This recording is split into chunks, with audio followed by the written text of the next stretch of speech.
is my business partner, Allard. This is Barbara.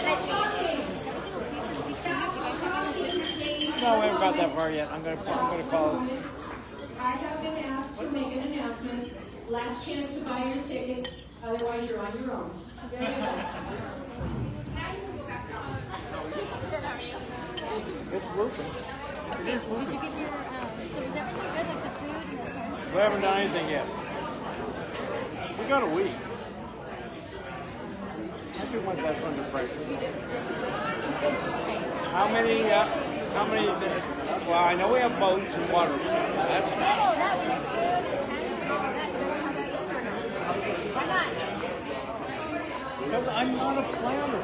Okay, beach But I cleanup. forgot to tell you, beach cleanup. We need to I get didn't, food. I didn't and all send that. out that email yet because people can still sign up, but I don't want to have to do it all twice. So I will do that. Well, I was thinking we did general mail to every member of the club with the password to get in. I would rather just wait until we have the people who are going to be on it. I'll send it to them once we're ready to go. We don't even need to announce the password. It's not that serious. We'll make sure. We have 2 more meetings before that even takes place. So What takes place? That's June 8th. Beach We have one more cleanup. meeting. That's what? One more meeting. It's on the 8th next Saturday. yes, next Saturday. We'll be up today's meeting. They can sign up, and next week they can still sign up. Oh, that was quick. Thank you. It's potluck. And I would announce that people need to bring things, like if they're bringing things that need to be on ice, We they should need to actually, put it on why ice. don't we send out an email to all the people that we need the following items. Please sign up. Like, Did we though? You guys make one? Do we need to do that though? Yes. Because I know which is pretty one. Why?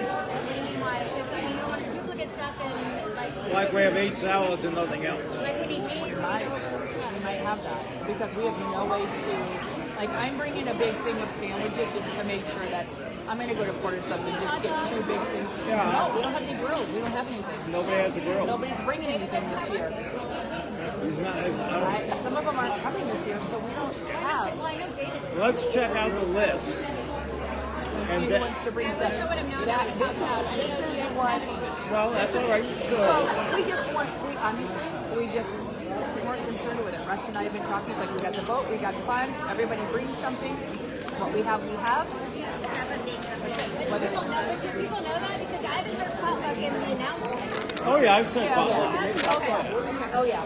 Yeah, you've been saying. You've definitely been saying that. Well, I'm going to take a look at the group. You want me to take a look at the group with them and just go and see what they're bringing or what they can't bring? So that we can kind of know. I don't see Is why. that my truck? That's my Oh, job. yeah. I just Why submitted. should I take money? I got my whopping $30 I spent 2 months ago. Oh yeah, you can have that one. I'll wait for mine. I'll swap with you.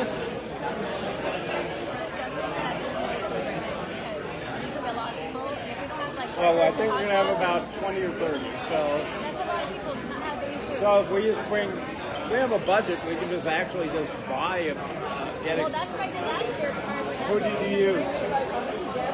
Who did you use? Honestly, I did put it myself until the night. No, but I know we have a budget, but like Jersey Mike's or No, Subway. it's a Or, Costco. Costco and it's fun. But if no one has a grill, then we're going to have to go out for options. we'll just do sandwiches. Sandwiches, cookies, chips, all that kind of stuff.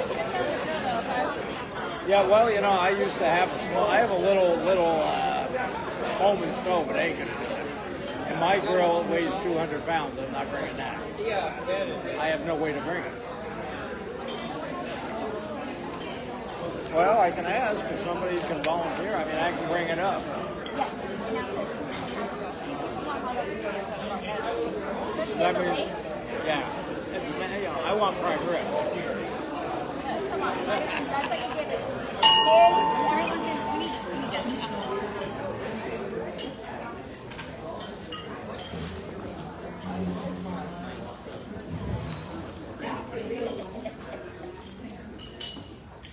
Good afternoon, fellow Rotarians and guests, to the May 30th meeting of the Las Vegas Rotary Club, T-3 and counting after today, but who's counting? My name is Tony Kerr, and I am honored to serve as your 101st president of the greatest Rotary Club in the world.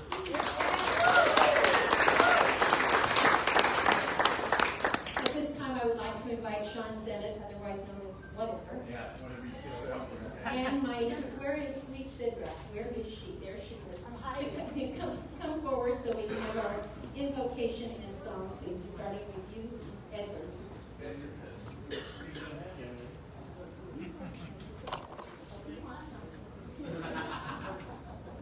I just want to be called my regular name.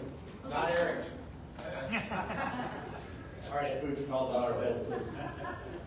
Heavenly Father, we just come before you today, Lord, with great thanks. Father, we thank you for this opportunity to come together to make plans to feed your children. Father God, we lift up those today who are suffering, those who are suffering from illnesses, suffering from loss of family members, whatever it may be, stresses or whatnot. We just pray that you will be with them. Father, I ask for your blessing upon each and every one of these Rotarians in this room and their extended family and friends. Father, we ask for your blessing upon this meal and upon this time. Lord, we thank you so much for everything you give us, the mercy that you give us, everything that you give us, Lord. We love you so much. We give all praise and thanks. In Jesus' name we pray. Amen. Thank you, Sean. All right, we're going to do something a little bit marching today. The Battle Hymn of the Republic. I woke up thinking about that, so I thought that should be fine. Mine eyes have seen the glory of the coming of the Lord. He is stamping out the vintage where there is a wrath sword. He has loosed the faithful lightning of his terrible swift sword. His truth is marching on. Glory, glory, hallelujah. Glory, glory, hallelujah. Glory, glory, hallelujah. His truth is marching on.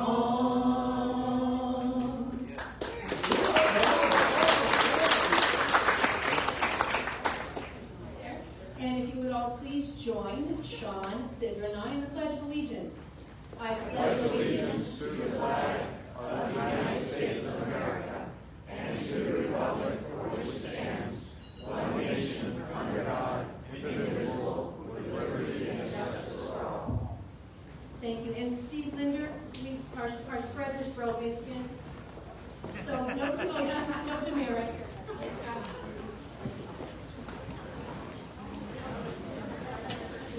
All right.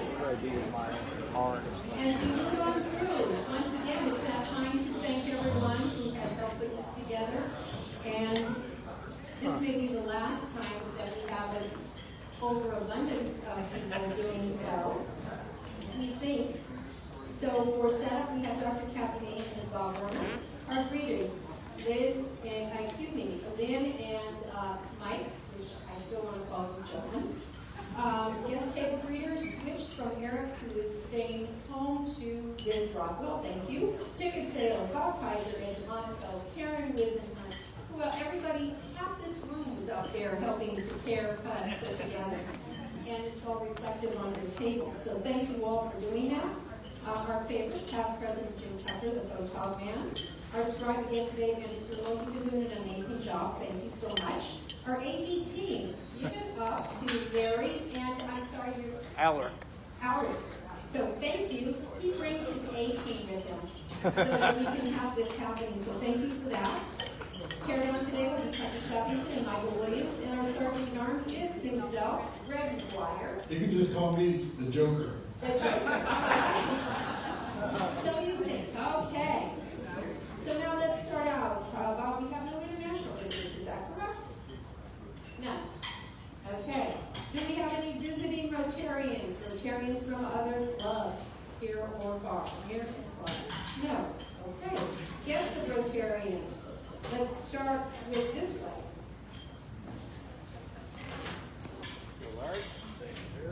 I have my business partner who came down from the Bay Area, Allard Battle, is joining us, and thank goodness, because he's a technical guy on the team, and he helped me get this thing set up. Oh, man. I thought he played for the 49ers. You No. I don't think And happy to say that I brought my wife so she could share with me the pot. not even sports. Yay, Linda. Not gonna happen. My guest today is my friend Mike Patton, who graduated from Bishop Norman High School today, a couple of years ago. And then he went on to graduate from New York. Welcome. Do we have any other guests of Rotarians? So I was going to say, okay, I will tell you now a disclaimer. All tickets today are blue. However, I had to pick them out because all these guys that normally pick them out as our speaker, they bought tickets. So all I can tell you is I dubbed you. So Good thing we got Jerry here to help you out. That hasn't gone unnoticed. Wait.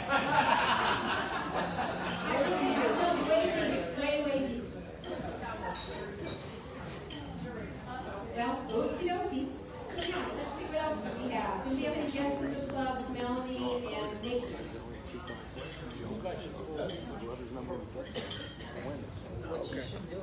Alright, we have Cheryl for her second visit. She is with Creative Design Systems. And we have Tanya's guest, Cree, over there. So Cheryl and Cree. Welcome. That's whether gold. Any other? Okay, now for the president's table. Okay, here's the true test. I've done this twice already today. Leo, how do you pronounce your last name? He says, I don't care. So, we got it. We have our speaker today. I'm going to get close. Leo, Mogadishian. Close. Mogadishian. Andrew Moran, both from West Terra, and Sean Senna.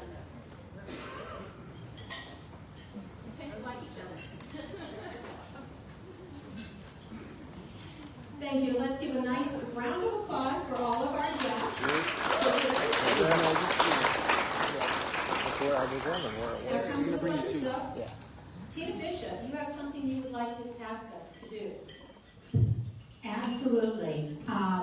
Everybody that's got their phone here, I'd like you either at this meeting or after the meeting to go to the recording of this meeting and like it. Okay? Whether you do or not? Yes, whether you do or not. And if you ask a friend to like it, that's even better. And if you feel like disliking it, just don't go to the page. So everybody knows you're going to go to the Las Vegas Rotary Club page where it's on because Larry has got it going. He's got it all connected, and we all have to like it. Yeah. Big heart, baby. All right, now our own Sergeant at Arms gets to do his own announcement. All right, so here it is, the first ever, as far as we know anyway, Rotary Park Multi-Club cleanup this Saturday morning, 8 a.m. at 901 Hinson Street.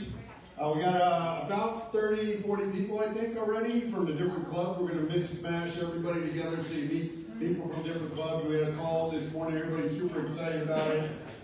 It said like we might go till 3 by I think by 9 it's going to be 95 degrees out. So we're cutting that short. We're doing this in the military operations and it's super effective. And we're just going to get done down there by 10:30, 11 o'clock. So come on out, sign up in the Green Book. Look forward to having everybody out there. And we're looking forward to doing this next year, maybe when it's a little bit cooler out.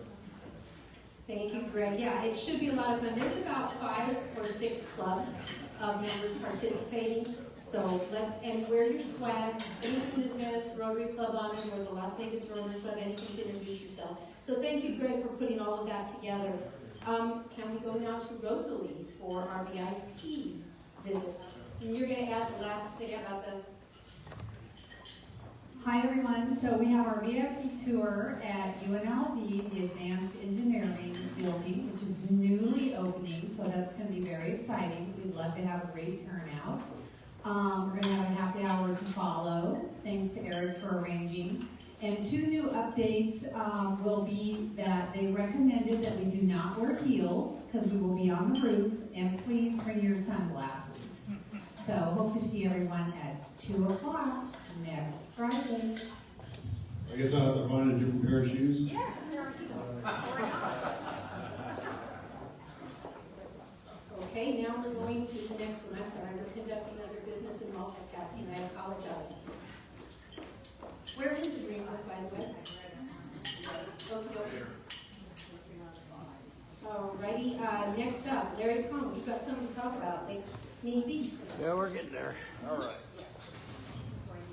Okay, June 8th, beach cleanup, Lake Mead. Get there around 7:30. We'll be sending out an email with the special password so you don't have to pay the $30 to get in. We're looking for volunteers to bring potluck, and if anybody does have a grill that they could easily bring, then we could get some hot dogs and hamburgers and such. If not, then we'll be just getting sandwiches, but bring what you can and keep us informed. I appreciate it. We should have a great time out there. I just want to let you know, Past District Governor Tom Novotny and his wife Robin called me yesterday. They want to join, so I said yes. Great. And then we have 2 members from the Red Rock Club that will be joining. So you've got something going there. It'll be a good day. Absolutely. Congratulations. All right, next up, Debbie Howard about the graduation and June 25 club meeting. Good afternoon, Rotarians. It is June 13th in the evening, 6 p.m. at the Las Vegas Golf Club. Please be there. We have the graduation from the 25 Club. Let's not only support those who are going into the general membership, but let's show all the new members how this works. I'd love to see you all there. Thank you.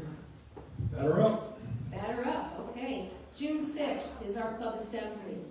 It's a big meeting, an important meeting. You have absolutely no idea when you see it on the PowerPoint slides how much this club, through this board, has accomplished. It is mind-blowing. So that will be a real fun opportunity for you to see encapsulized. All of our directors will be speaking and presenting. And as our top-of-the-line speaker, we will have our first exchange student, Mateo Suko. He will be speaking to us, sharing with us his amazing year and what his country is like in his homeland. He will be leaving, Kimberly, is it mid-July, June, for the train ride? Oh, yeah. He goes cross country with all the kids, train ride, and then he'll be back for a little bit of time in July, at which time he will be leaving. And word has it, we have new ones coming in, and we will still have a Luca. So please come to that meeting, make sure that you clear your calendar for that. Past President Katie Crockett, you have something to mention. She's over there, sitting quietly. Sorry, I was a little busy. Uh-oh. We're planning the demotion party for June 27th. It's going to be at Spanish Trail. It's going to start at 6 o'clock. And I have an idea for a fundraiser for the foundation. Oh, good. You can dye for golf balls. What? You can dye for golf balls. Oh. Am I the one that's doing the dyeing for the golf balls? I can Gary might have one of those things, those retriever things. I don't know. It's pretty and It's broken.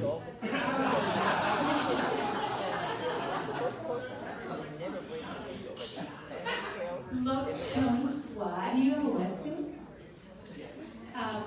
No. Goggles? Jerry, do we still have goggles? Stop laughing at me. Yes, I do. You have some prep to do. Yeah, I just need to know how many outfits, because it is what it is. It's going to happen. As many of you know, or most of you should know, we have been blessed and honored with having a real drum pilot as one of our members. She's the one that and does it. And that is Eva Almquist. She is currently a captain. I always get your rank wrong. Are you above your husband? No. Oh, okay. He's got a different rank and he does secret stuff. But we are losing Inga because she is being reassigned. She has new orders. So it has been our pleasure to have you with as long as we have had you for the opportunities that we did, knowing full well that your schedule was crazy, but we thank you for what you do. And if you wouldn't mind coming up here.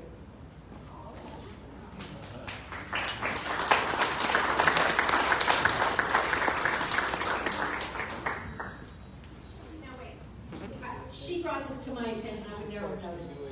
Check out the garb, with the shoes, beautiful dress, work boots, because everything's packed. She's ready to go. As I finished packing everything, I'm like, wait, where are my heels? Well, this is what we're doing the farm roller today. But just really quickly, I want to say thanks to everybody for being so welcoming. I actually grew up with Rotary. My father was Rotarian. He dragged 6-year-old me to go do stuff on the weekends, and that stuck with me all the way into adulthood. And even with the crazy schedule where I would work mids one night and then swings the next day, it was absolutely crazy. But I always had a constant knowing I could come to the Rotary Club. And even if I didn't get to be as involved as I wanted to be, it gave me a great talking point with my airmen and even my friends who would sometimes tell me, like, oh, is anyone even really doing anything for the problems that are out there? And I could say, yes. I know a lot of people who are doing a lot of great things in this community and in communities across the world. So I just want to thank you very, very much for being so welcoming and being basically a second family to me while I've been here. And very quickly, I've also heard too, speaking as someone who's active duty and works every single day with airmen ranging from 17 to 25, you could not be in better hands. A lot of the kids that I work with, I would trust with my life, and they are absolutely amazing airmen and Americans, and I hope that you can continue to support Creech Air Force Base and Nellis with everything that they do. So.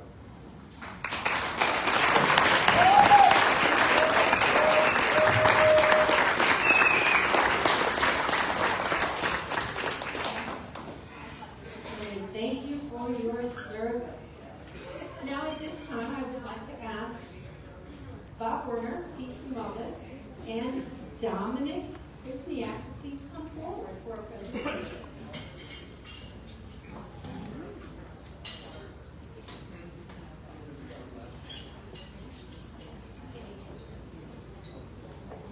Oh, I didn't know you were here. You're not at a graduation. Would you like to do this? Are you sure? And well, Matthew, I'm sorry. I did not even see you. Bless your heart. Okay, you guys are all. Move that. Keep kicking. I think you need to move it. Use it to the right.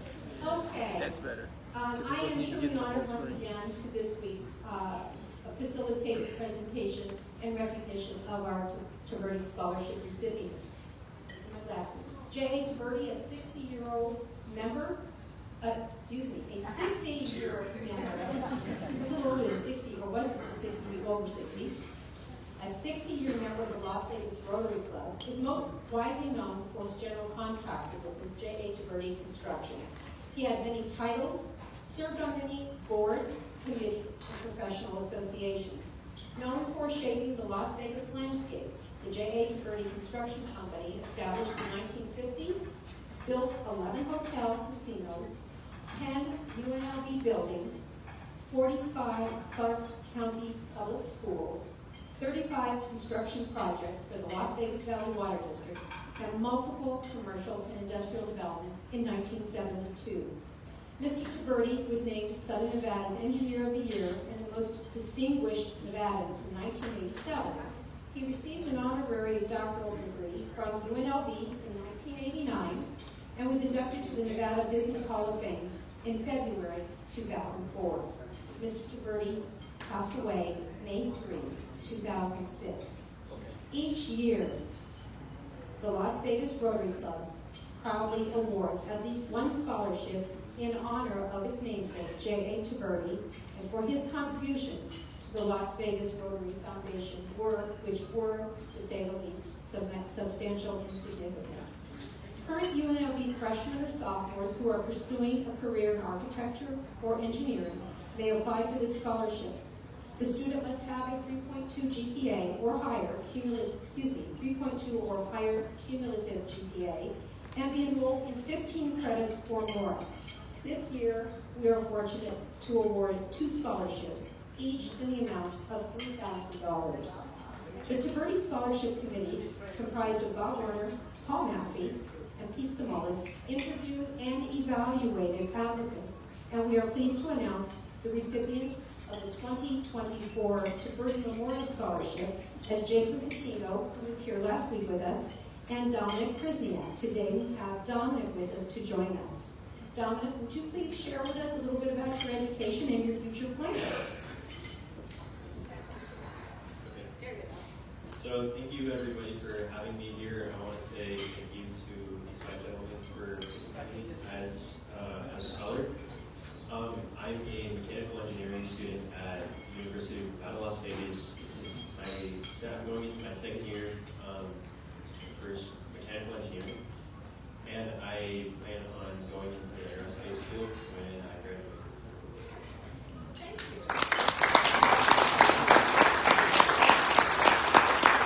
Well, we are thrilled and we look forward to all of your successes.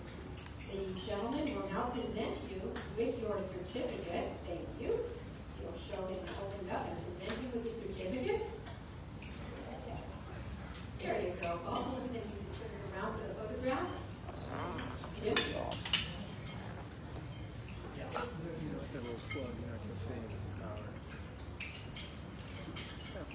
And your actual scholarship funds will be provided to you separately. So can we give a round of applause to this gentleman?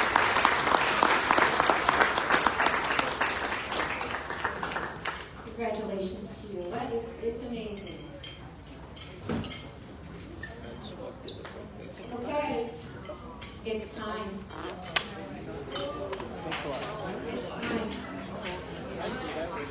I gave extra time because I know that you all have to look at your blue tickets.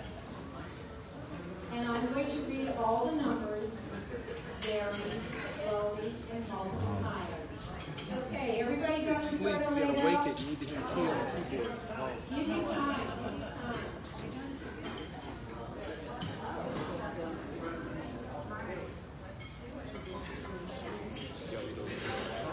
While you're doing that, if you can arrange and listen at the same time, please be advised that there are tax liabilities and consequences for receiving funds in a raffle such as this that exceed $5,000. I have all kinds of information and good stuff. Just be aware, 25% will come out of your wins. There will be tax forms that will be prepared. There will be tax forms provided to you. There are other alternate options. We have various scenarios from our own treasurer, Rita Burton. If, for example, with your house, you donated all back to the foundation, what the consequences of that would be. If you take some of it, but then donate part of it, tax consequences of that. Clearly, you want to talk with your tax preparer or advisor before you receive your funds, and there'll be time to do that because everybody has to figure it out. Have I spent enough time in your order? Yes. Okay, thank you. So, I just want to make sure, legal person doing the legal thing. Okay, here we go. 1013 545. 1013 Cocktails!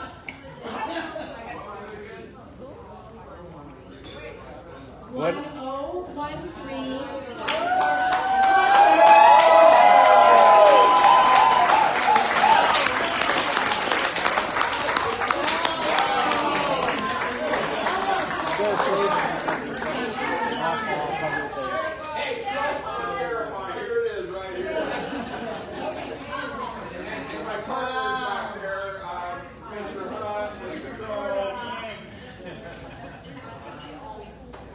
He did it.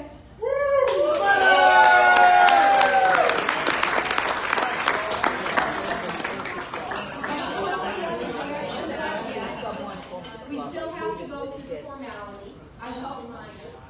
Didn't need to be reminded. But I have. If you don't pick a joker, you're dead.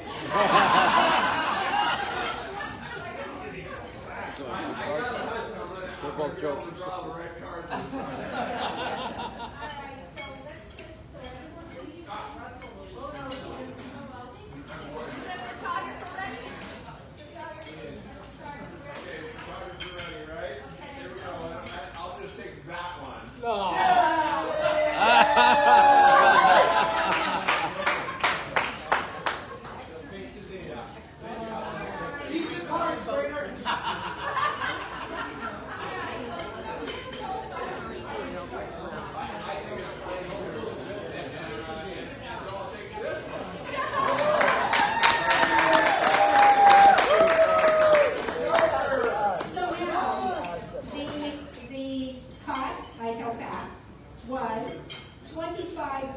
$1,582 plus today's amount.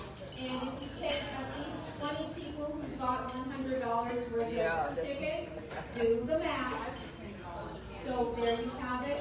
Talk with your tax person. Let us know what And my partners, because a whole bunch of us are all pulled up together. So thank you, Rotary. Well, there you go, and thank you very much. Congratulations, Austin.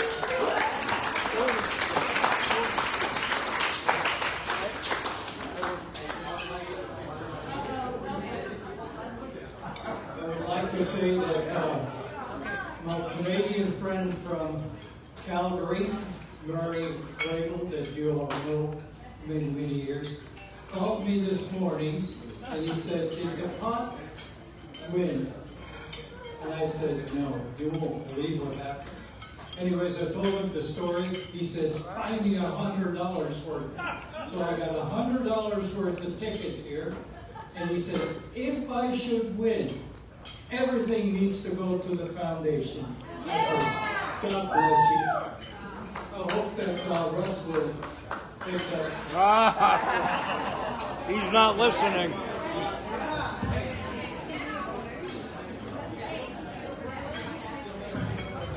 So, Russ, how many are in your pool group? 5?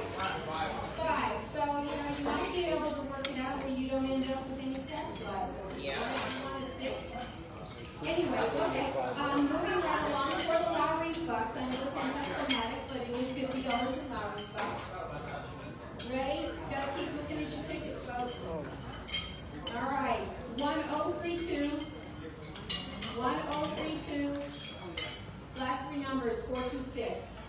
1032. 426. For the beautiful $50 in Lowry's Bucks. 1032. 426. Right here. All right, way to go. Mike Bauer, past President Mike Bauer. Yay! They're reading their, yeah, maybe they didn't buy as many as we did. And by the way, should we fine you for being on TV for talking about empty land with lots of people that are squeaky? Well, you've already paid, what was it, $20,000 to clean up that area? More than 30, so how about 5,000? If you missed Mike on TV, look it up. All right, that being said, ladies and gentlemen, you can either have a few minutes of fellowship and relish in the joy, or we can start our speaker program. Your choice. Fellowship. All right, we got fellowship for a few minutes. Enjoy. There's one guy that's going Well, of course, the 5 guys all pulled them. Yeah, that's pretty smart. They could buy it. Well, you pulled your money too between you and me and 7 out. Yeah, and wearing coats. Yeah. You know. Well, that's done. Yep, now we start all over. Oh, the volume's going to go way down for a while. Yeah. I'll go back to my $10 a week. I'm waiting until it grows a little. Well, no.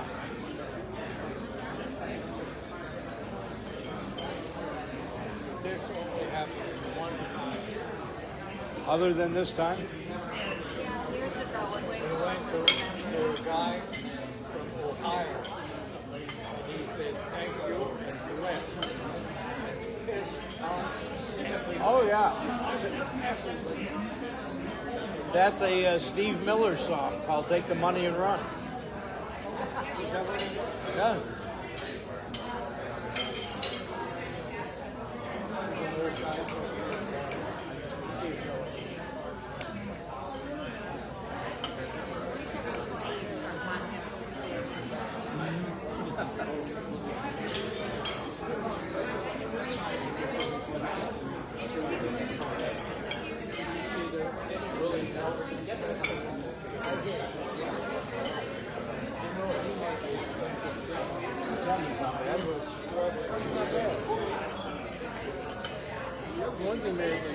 St. Louis, man. That chicken lunch in there was there.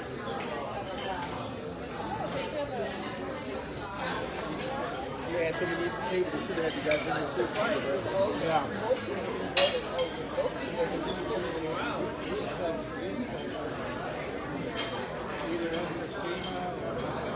He was really struggling. So Suzette pregnant all the instructions with the pictures. And now they're in the hall. And then whoever does it next time is going to go to the film. Those instructions. You tell people to just go to the plane and don't even buy a laptop. What was the right one? I'll talk to him.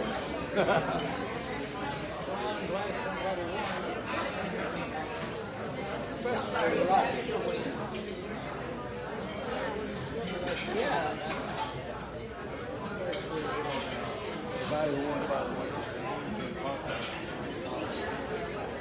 Okay. Let's see, who else wanted that table? There were 5 of them. One is retired. I don't know if the other one worked. People have a pool that grew over the years? Yeah, every time somebody does it, draw the joker. Starts out with 54 cards, 2 jokers and a deck of cards. Oh, okay. I mean, the joke goes longer than a year then? Or is it every week? Of the year and 2 weeks. Okay, all right. A year and 1 week if you're 2 jokers. Yeah, they all did it together. And what happens if you don't draw them? You get $10. I mean, if you don't draw the joker, you get $10. If you draw this, you get $50.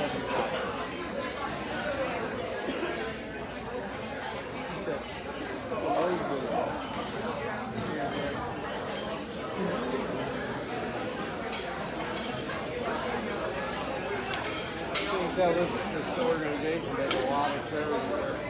I was going to say, they're doing a lot of cleanup.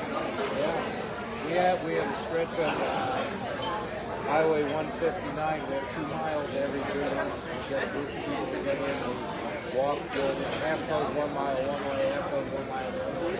Yeah, but you guys are getting ready to do the park this weekend. We're going to Lake Mead to help out there. It's a lot of cleanup. It's a lot of fun though. It all becomes very social. It's like after the Orphans of the Rotary Club.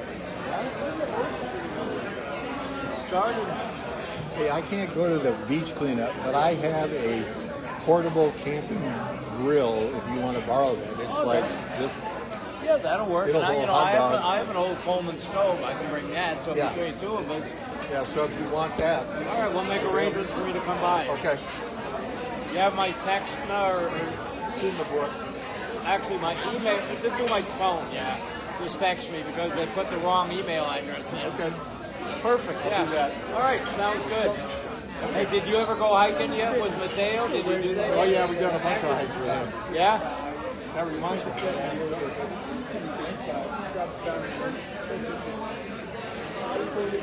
Yeah, thank you.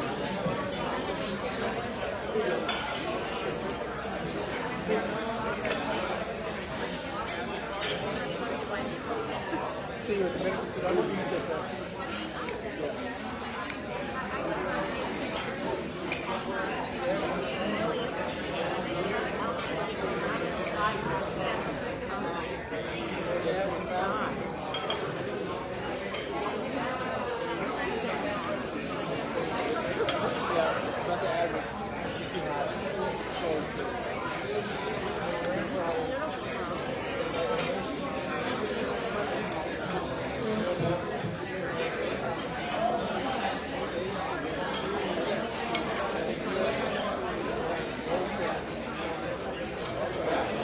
Mary said we're on our own for dinner. Yeah, that's fine. I thought this thing is like at 6, right? Yeah, so but how long is it? I think it's going to go for an hour and a half. Okay, so we'll go out afterwards. We'll do a little something. Yeah, that's fine. We'll find something. All right.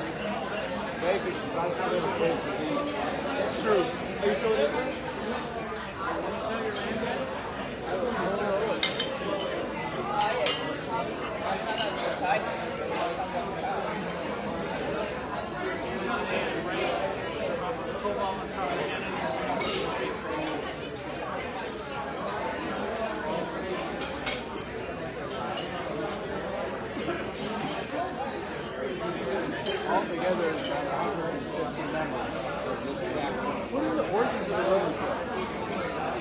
not. It started. Our big prison chapter is 103 years old. Right. It's 2023. I saw that. So I think it started in like 1905. Just a couple guys got together and said, let's just form an organization. Now it's international. But I mean, so you can form an organization to do like works in the community. That's what they. Yeah, do good things. Our chapter supports a number of Title I schools. Read the kids. We support the military and Nellis Air Force Base.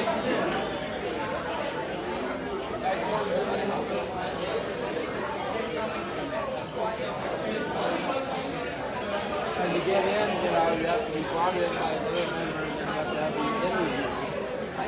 What do they interview for? I would say, who you are, what you do, if you're arrested for multiple murders or anything like that.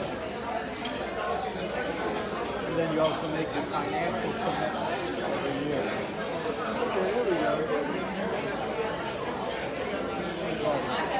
Paul Harris is a big foundation called the Paul Harris Foundation. It's actually more of a literally club level.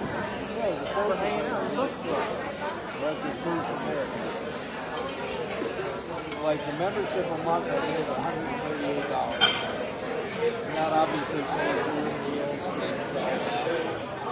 Then there's. You're gonna see your bill, man. Oh yeah, they're gonna send me your bill. I'm not worried about it. But the sort of like a networking group. It is, but you're not supposed to heavily market. You don't, but you're gonna talk to people you know what Right, they do. But you're gonna go talk to them. small climbers, catering member here. I bill them $100 a month. They're in the Yeah, so you change humanitarian service. Now there's clubs all over the world.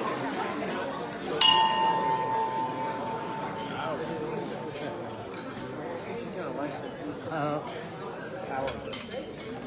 At this time, so we have sufficient time for the presentation for any questions, because what WestCare does is pretty doggone amazing.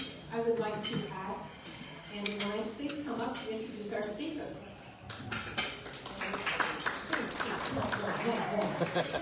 How's everybody doing?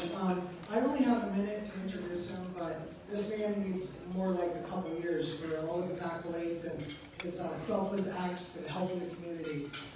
First and foremost, thank you so much for having us. We've been corporate members here for almost 5 years now, and we just are honored to be a part of this club. Things that you guys do in the community is something to be very, very proud of. My friend Leo here, I only started working with him almost 6 years ago, and let me tell you, I feel like I've known him my whole entire life. I call him a friend, but I think in some past life we were probably family. He does so much for everybody, and he doesn't look for anything in return. He's got a beautiful soul and a beautiful heart, and I appreciate everything he does for me and all of the staff that works for WestCare. He's over all of the Nevada programming, and if you ever need help, he's right there, phone call away. So I just want to introduce him, Leo Magadishian, Vice President at WestCare Nevada.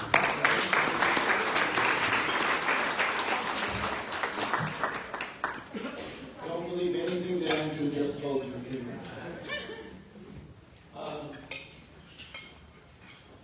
I have to admit I am extremely privileged for a few reasons. The first one is because I have the opportunity to share my passion and what I do in my role for WestCare Nevada and even as a whole of WestCare Foundation. To be able to share in front of you Rotarians is actually a very, very big deal for me. And it gives me the opportunity, and forgive me if I get a little choked up, but I also get to represent my family. My uncle Dennis Magarichan has been a Rotarian for a long, long time in Southern California. He's having a little bit of health issues right now, but he participates with the Rotary Club in San Marino, California. So, when I saw the wheel, it was just an amazing thing for me. I was able to send him a picture of it, just for the purpose of him being able to see that. And he was very excited about it, and at the same time, but I will just say, this is absolutely an honor for me, so thank you for having me.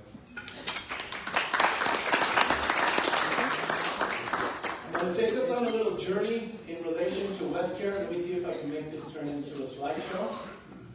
And let's hope that I did that right and I did the wrong one. Can I get that back? And I promise I won't forget that. Let me just do a quick introduction or a quick introduction of West Care Foundation. So West Care has been uplifting the human spirit since 1973. We are in our 51st year, and what started is now an international agency, started here in Las Vegas in 1973. So we've been uplifting the human spirit for a long, long time. And you know, if we think about something as simple as hope, I want to talk about hope a little bit. I truly believe that hope is intrinsic in each and every one of us. And yet there are times that individuals go through some things in their life that maybe they are unable to actually hold hope for themselves, or they have been unable to find it. And I think that what we've done in West Care as far as uplifting the human spirit, it starts with the clients we serve. Then we go into uplifting the human spirit of the families of the clients that we serve. And then that uplifting the human spirit goes into the communities of the people that we serve. So we hold that hope for them until they can take on that hope themselves. So what I'm going to try to do in my 15 to 18 minutes, yes ma'am. Just go the opposite way you were going before. I got it. It's a slideshow now, so I will get it. What I'm going to try to do in this few minutes is just give you kind of encompass everything that West Care does. And it's for this purpose, I think. There are some very influential people in this room. And what I would ask is that you think about not necessarily how you can absolutely benefit West Care, but think about and put into motion some positive thoughts about the people that we're serving. Also, if you are an individual that has the opportunity and can donate, I'm not asking for donations, I'm not that guy. But what I would hope that you would think about investing some time, and if you're a praying person, I would ask you to pray for the clients that we serve in West Care. See, it's a kind of a military adage that we're only as strong as our least strong or our weakest person. We're only as fast as our slowest person. And what we have to think about the communities that we all live in is that we're only as a community, as strong as who our most vulnerable people are. And for 50 years, West Care has been serving those that are most vulnerable. So I just want you to think about that as we get along. The other thing I can help this table that actually won today, Mr. Russell Swain, West Care, we're a 501c3, we're a nonprofit. So if you're not looking to pay any taxes, we can do some tax exempt status. I can help you out with that. I just wanted you all to know. I just donated $2,500, which is about what my share is going to be to West Care, by the way. Okay, very good. Mr. Russell Swain actually there's been a relationship between some Rotarians here in this room, including Mr. Russell Swain and West Care. He is actually on our, you're involved with, okay. Sorry sir, I won't acknowledge you and what you do. Mr. Russell Swain currently serves on our board of directors. He's on the board for our Fitzsimmons House, which we'll talk about in a minute, so let's go ahead and start with the slides. You're going to see all these slides that have green on it because we are in the last couple of days of Mental Health Awareness Month. So May is Mental Health Month, and I just wanted you to understand this goes back to our conversation. In order for us to really address and reduce stigma associated with individuals that are suffering from a substance use disorder or mental health disorder, is that we talk about it. And so we start to think about it, and we're not afraid to even sometimes share some of our own stories about people that we know and love that might be experiencing some substance use disorder or mental health issues. I will tell you right now, I do not know a person that's struggling with addiction that is a bad person. I can guarantee you that they've made some bad choices, but they are not bad people. And what we have to be able to do is just really provide the services that they need and the love and the care that they need in order for them to be successful. I'll tell you a story real quick, and it's a very, very short one. A few years back, I was actually doing a training in a medium security correctional facility in the state of Wyoming. West Care, at one point, we're not in Wyoming anymore, but we were doing some services there. So I was training a room of people that were individuals that work within the prison, some of our correctional officers, their supervisors, even the warden was in there, and we were doing a training.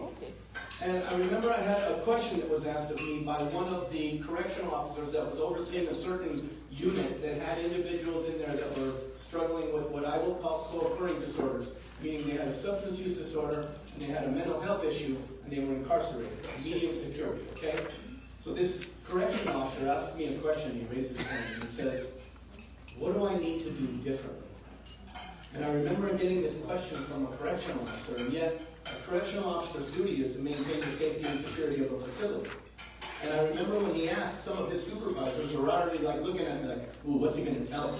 You know, because the last thing I would ever expect is for that individual to do something different. So I told him, I said, I won't ask you to do anything different in relation to your job, because it's your job to maintain the safety and security of this prison. Don't change that. I won't tell you to do it. But here's what I will ask you, and I'll ask everybody in this room. Do you, and the way I asked him the question, do you believe that people can change? And that's all you have to do. It starts with that belief that people, if they make better decisions and change their thinking, they can change their behavior. Okay? Like I said, we have some affiliation with the Rotary. And what I will say, besides some of the other things that we've done, like the Taberti Golf Tournament or the putting tournament, and maybe our Santa's Clothes that we've had the opportunity to participate in, which I'm extremely enjoying, I just want you to know. Miss Rosalie Hendricks and Mr. Andrew Moran, we put together, and I promised you a couple of weeks ago that I would show you proof of what we did. We talked about the first annual Las Vegas Rotary Club Western Nevada Women's Suit Drive. A suit for every child story, and if you guys remember, I said that a lot of our people that come to us have nothing when they come to us. So to be able to provide them a suit so they can go out and look for a job after they've completed treatment is huge. It really, really is. So we'll start off with this. Now, I found this guy, I don't know who he is, but I found him in the women's boutique. So that's why I put that there. Mr. Angelo Moran was instrumental in this, but it does say, sir, please get out of the client's boutique and dressing room. So that's where he was. But we do have a boutique. I just want you to see pictures.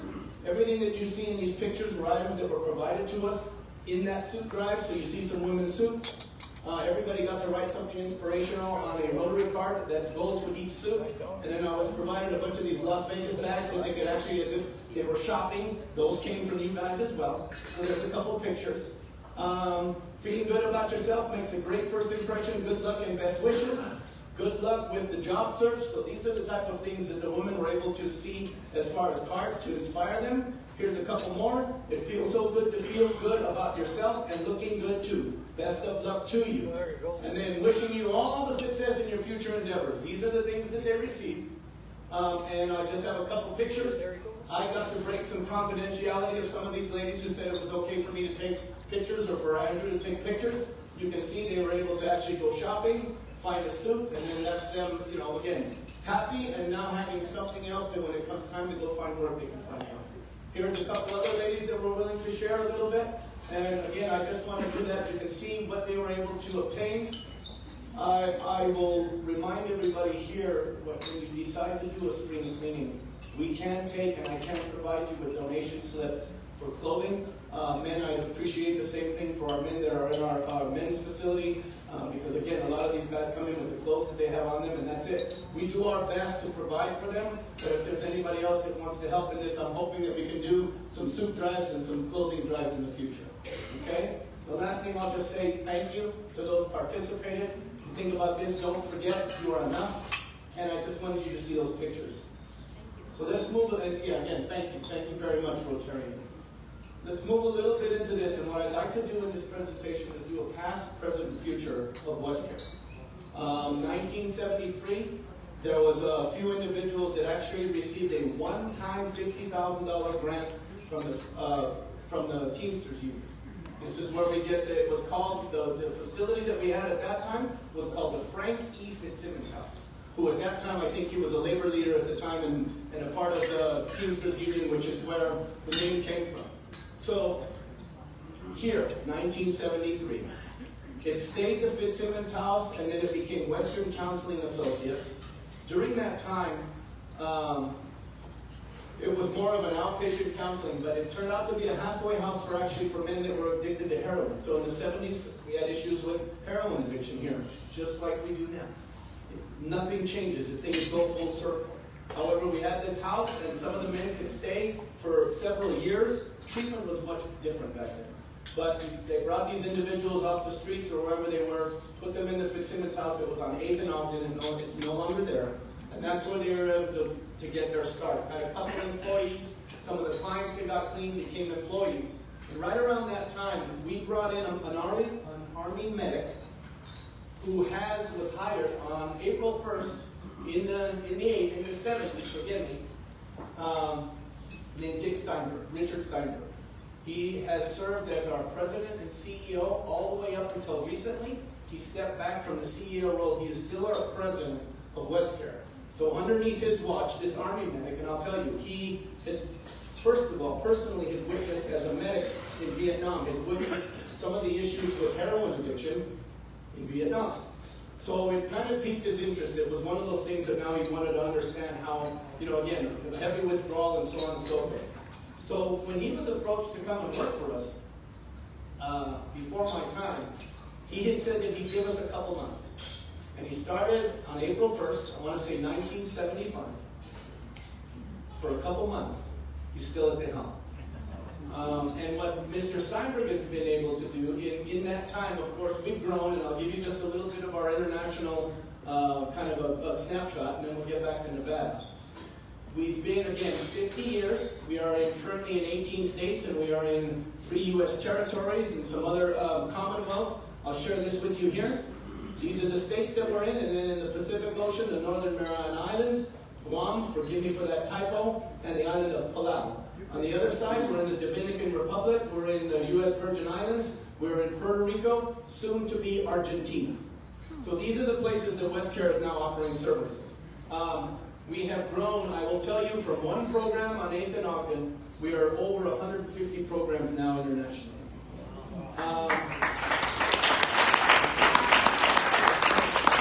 What started with a few employees, we now have about 17,000 employees around the world working for WestCare.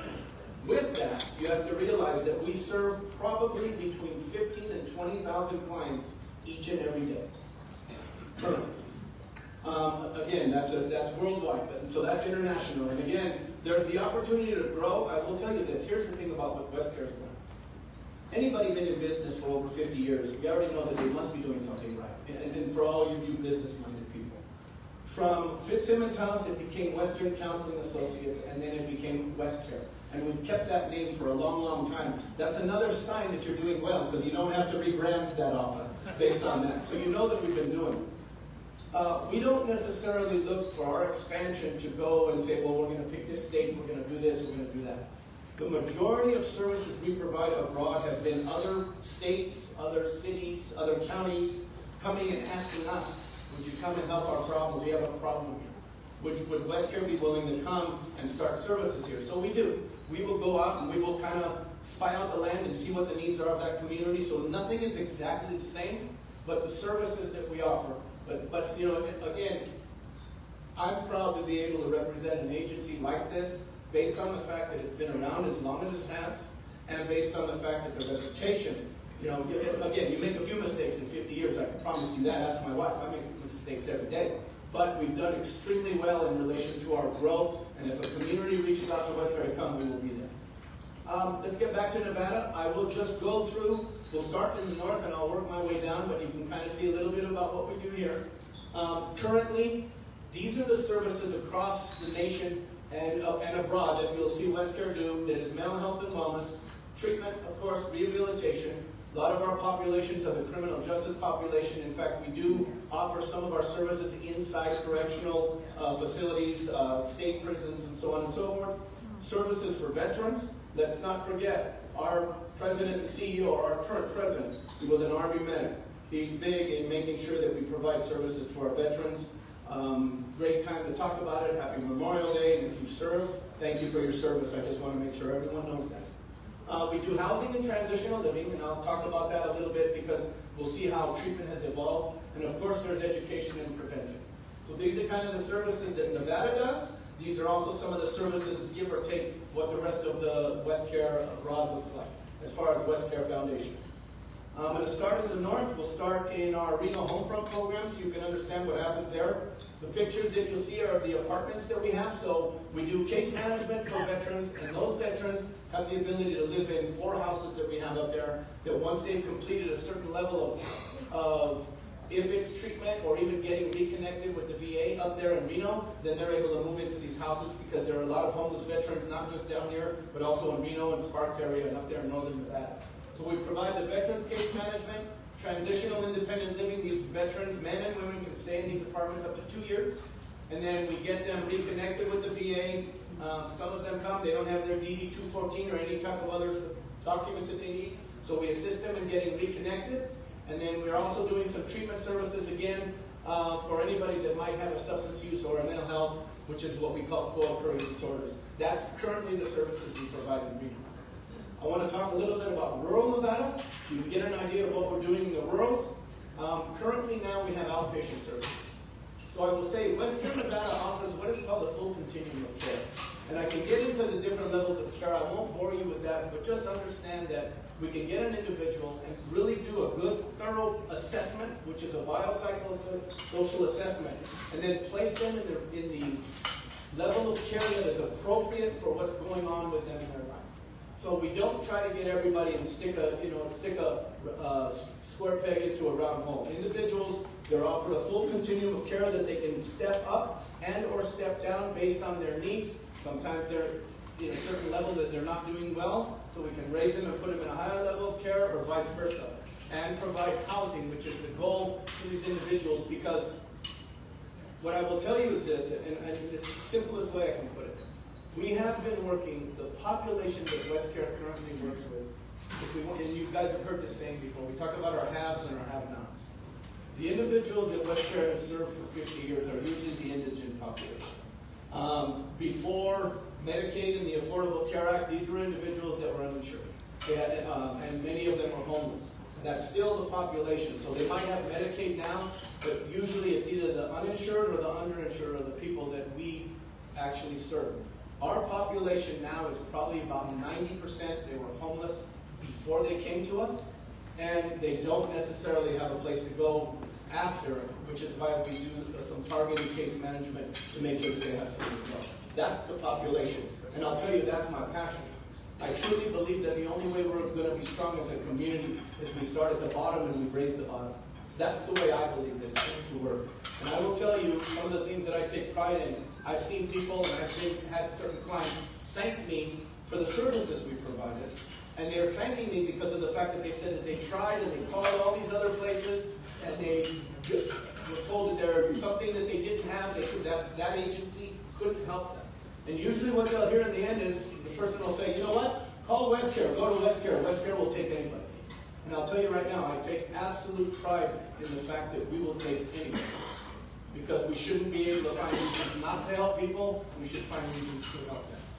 And I agree with that, and it's all about service. Service over self, and you guys are very familiar with that saying, and that's really where I hang my hat. Anyway, community involvement centers, currently we have them in Pahrump and Tonopah. Community involvement center for us means it's an outpatient setting, so people can come in, get assessed, they can participate in outpatient treatment. One of the things now that's big is medication-assisted treatment. So, that's a lot of funding is going towards that. So individuals, in order to avoid withdrawal, can be put on certain medications to go through that. We offer that in rural Nevada. And then we do what is called, I'll give you the levels of care of outpatient. There's an outpatient, usually a person will come for an hour minimum a week and sit in a group and then have an individual session once a month. The next level is level 2.1, which is intensive outpatient. That person comes between 3 and 5 times a week for 3 hours, because there's a certain amount of hours of treatment they require. There's partial hospitalization, which is level 2.5, and what that level is 20 hours a week minimum with access to medical and access to psychiatrists. So we're able to do that to try to get people stable. And those fit under what outpatient is. I will tell you, we just found out the other day, I don't have pictures, I do have pictures, I didn't put them in these slides. The state of Nevada just reached out to us through CASAT, and UNR, which is the University of Nevada, Reno. They're giving us a mobile unit, and they're going to pay for us to operate it for, I think, the next 6 months. They're giving us a mobile MAT unit that we can drive around rural Nevada, so Searchlight, Param, Tonopah. I want to extend our reach a little higher than that, where we can have a van driving around with a nurse practitioner or somebody in it providing services to where the people are. Because what they're finding out now, even with our veteran population, not everybody will come to you. So now we want to go to them and we want to be able to help. So that's something that we're doing in rural Nevada. Here, we'll talk a little bit about Southern Nevada. There's quite a few more programs. Again, WestCare Nevada has about 110 employees currently. Out of that $190 million, we're responsible for about 15 million of it. And we have some opportunities to expand. But presently, that's currently what we're doing. Community Involvement Center has the same services. Somebody can come in off the streets. They can say that I need help or I need an assessment. We will assess them.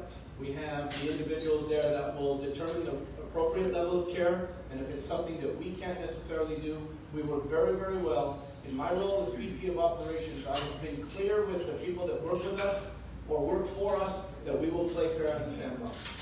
I think that for many, many years, there's been a lot of different agencies that have worked, they've worked in silos. We can't, if we really, really want to help the people that need us the most, we cannot work in silos anymore. We have to share and be willing to share clients and provide, WestCare may do something really, really good, then let us do it. Somebody else may do something even that much better, then let's let them do it. Why do we have to try to do it? And I think that that's the goal. If we're all in this together and we all link arms, then we'll be able to raise the bottom in our community. Community Involvement Center does all of those outpatient services. Excuse me. And then the other thing that we offer now, because I had made the comment to you guys about how all of our individuals are coming and they don't have anywhere to go after. We provide transitional living. So somebody can come and do outpatient and we'll provide boarding in order that they stay, because you can't really necessarily treat a person that's homeless on the street and expect them to go, come to treatment, and then leave, and then go back, but yet they're living on the street. It just doesn't work. They'll just keep going. It's a revolving door. So that's what we do here at our Community Involvement Center. If you think about it, it's a hub. I look at it as a hub and spoke model. So they start there, and usually they'll end there because they may go through our continuum of care and then end up back there in outpatient again. That's how that works. Our 4th Street Transitional Living, this is a 42-bed facility for adult males. This is where the males can live up to 120 days in order to work on what we call the social determinants of health. So if I had to go into a treatment program at any level, I will tell you it takes a lot of work. I really have to work on the things that trigger me to want to use. I got to work on the thoughts that make me want to use. I have to do those things. Then once I've done that, then I can start to work on the rest of it, meaning employment or education, vocation, developing a community. So it starts with treatment, so we are able to provide these transitional living beds for individuals. This building is one of our oldest buildings. It's the 2nd oldest building in Nevada that we have, I'll tell you. And rumor has it that before we took it over, this is on 4th and Washington, used to be a brothel. At least that's what rumor has it. Okay, I'm just saying. Anyway, so it's not anymore. we're putting it to good use, but that's our 4th Street facility.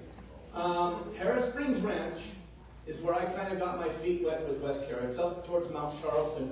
It's about 3/4 the way up Highway 157. This is our adult male facility. It has 56 beds. We're able to provide long-term residential treatments. Men can stay up there for 90 days, up to 90 days.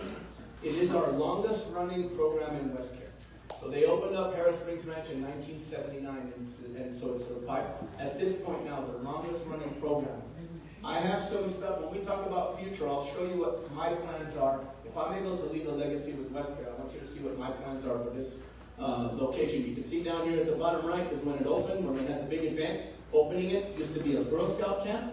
Prior to that, it was a water conservation camp. So these buildings and some of this stuff has been up here since the 60s and 70s. The other thing that I will tell you about what's offered there, it says Connections Fatherhood Fire. We all know, even similar to our soup drive, how if we can help mom, dad, or anybody else, how much we impact children and generations. So this connection program is something that we were able, it's a grant that we have. Anybody that is up there that is a father figure is getting provided curriculum and education on how to be a good father, whether they're in the home or not.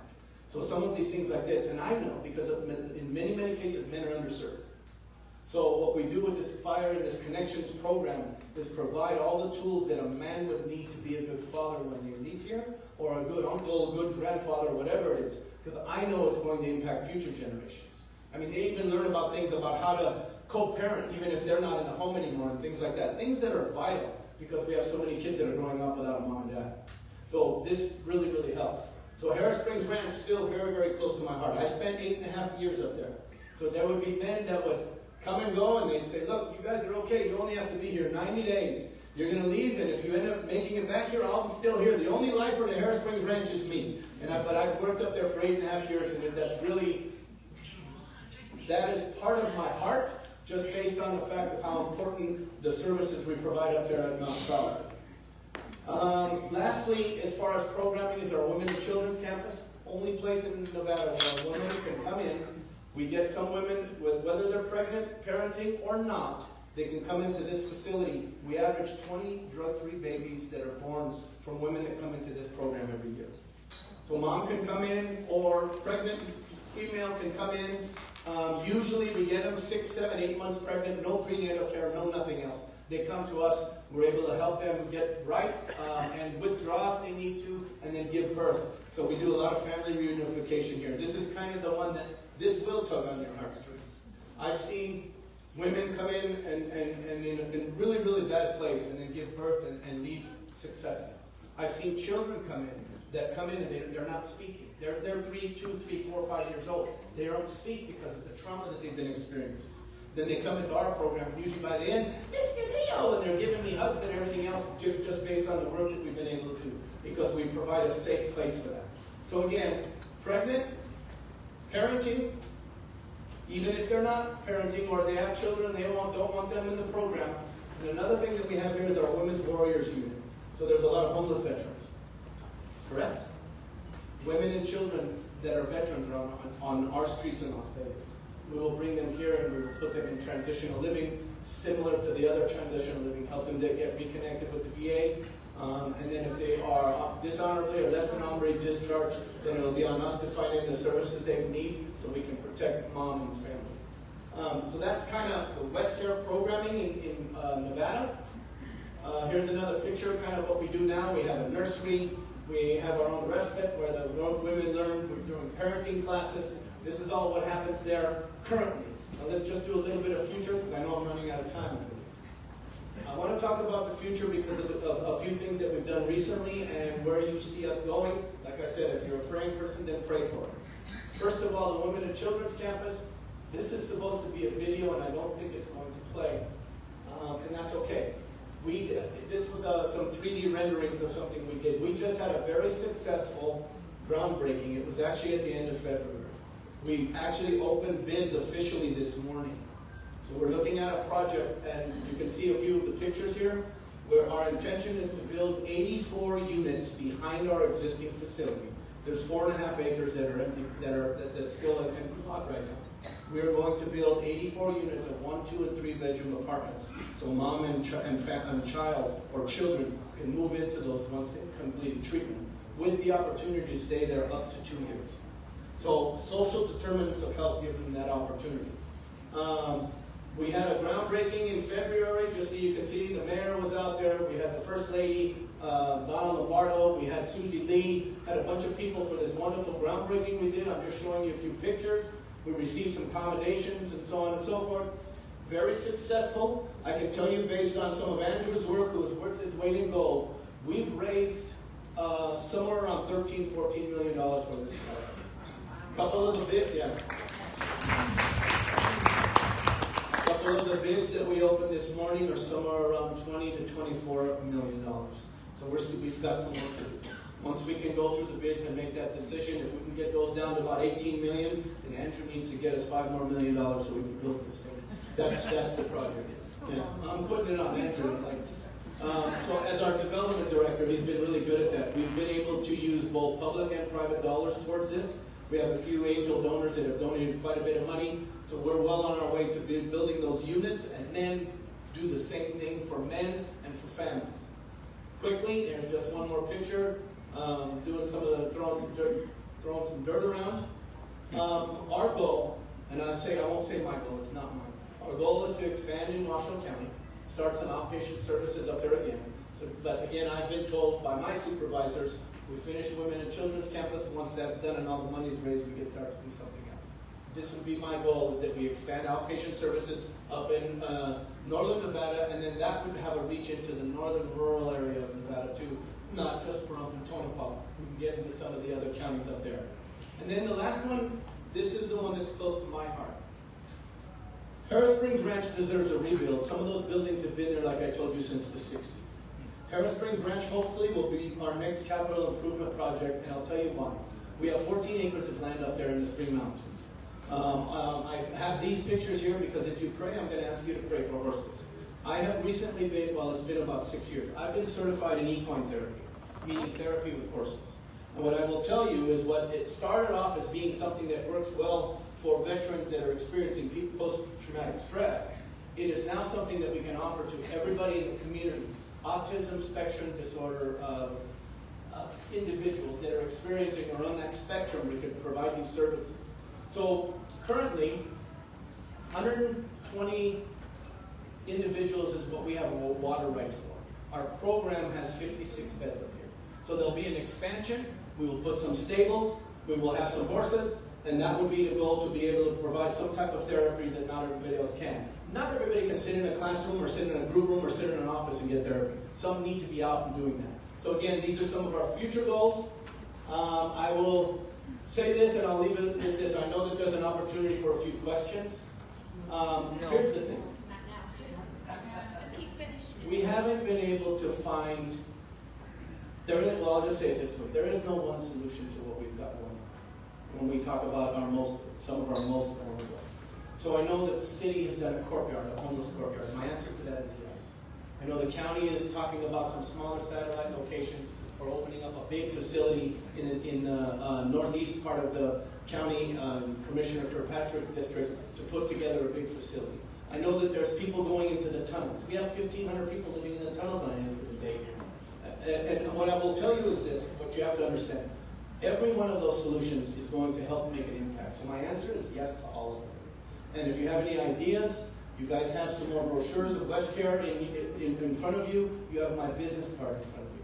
I would be more than happy to tour you any of our programs and let you see them. And let's just realize that in order for us to really raise this bottom in this community, we all have to do it together. So thank you, and God bless you.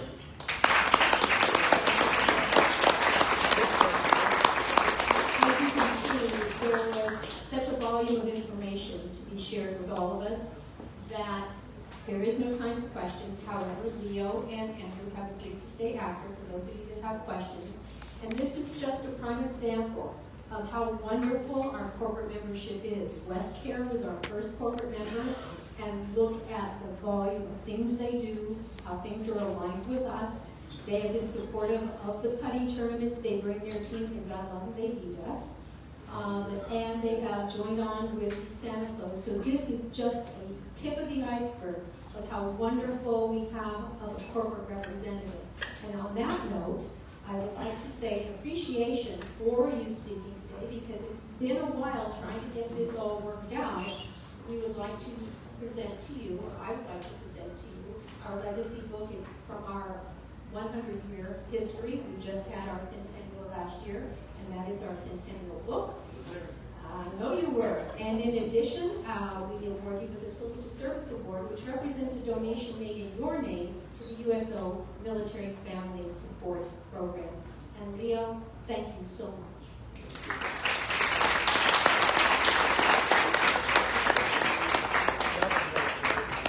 Thank you, thank you, thank you. All right.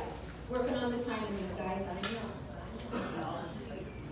know. Okay, so, as John Wesley stated, do all the good you can, by all the means you can, in all the ways you can, in all the places you can, at all the times you can, to all the people you can, as long as ever you can.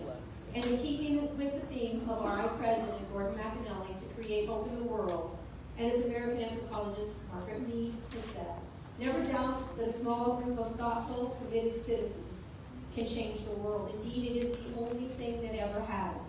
And with that, see you next week for Assembly Meeting adjourned, and congratulations to you. All right, now I got to clean up. Yeah, it's fine. I want to take a moment.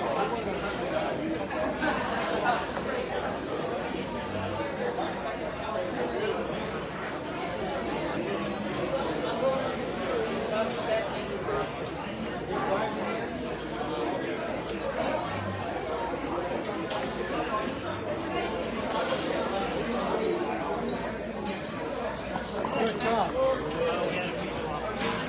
Hey, how's it going, sir?